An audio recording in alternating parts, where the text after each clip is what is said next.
Auteur de l'ouvrage Les profondeurs cachées d'un cœur sans voix, Jojo Masunga était ce 26 mai face aux étudiants de l'université Marien Ngouabi. Les échanges croisés qui ont permis à l'écrivaine de passer au crible les 71 pages et 8 chapitres de son livre qui décrit les réalités quotidiennes entre autres, le harcèlement et les violences en milieu scolaire.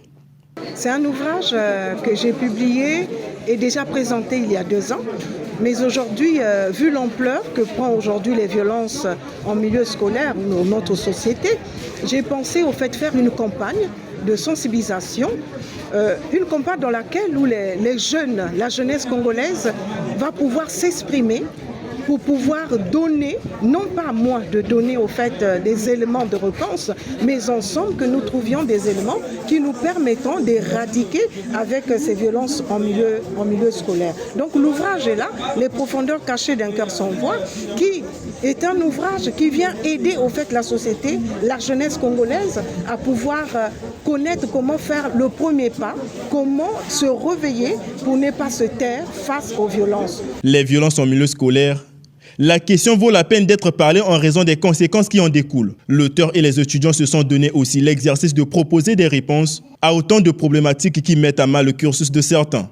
Il faut s'abstenir, avoir l'esprit empathique, vivre la douleur de l'autre en soi pour pouvoir protéger l'autre. Parce que tant que nous ne pouvons pas être empathiques, nous ne pourrons pas aider l'autre qui est en train de souffrir. Donc la première solution, ou les éléments que nous avons eu à énumérer, il était question que certains sortent des lieux, des groupes qui ne valent absolument rien, qui ne leur donnent absolument rien, mais qui n'apportent que le désastre dans leur milieu, mais aussi le freinage dans leur avenir professionnel, scolaire et leur lendemain.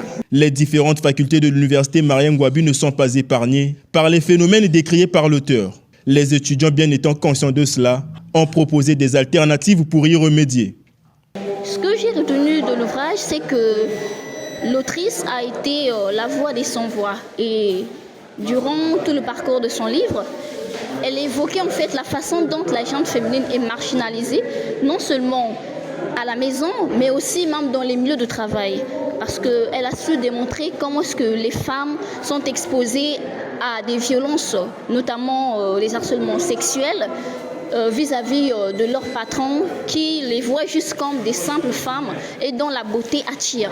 Moi personnellement, je ne suis pas violentée, mais autour de moi, je constate qu'il y en a de ceux qui sont violentés. Et tant que jeunes filles, nous devons nous revêtir d'un grand courage.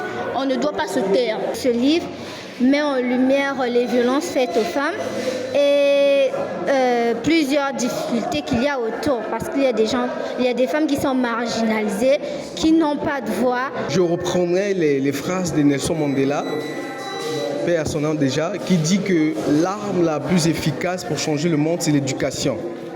Et il y a un savant qui a aussi dit que éduquer un homme, c'est éduquer un individu.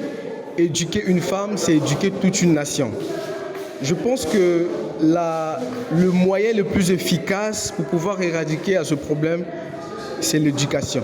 La campagne de sensibilisation lancée par l'auteur pourra s'étendre dans d'autres facultés et établissements scolaires.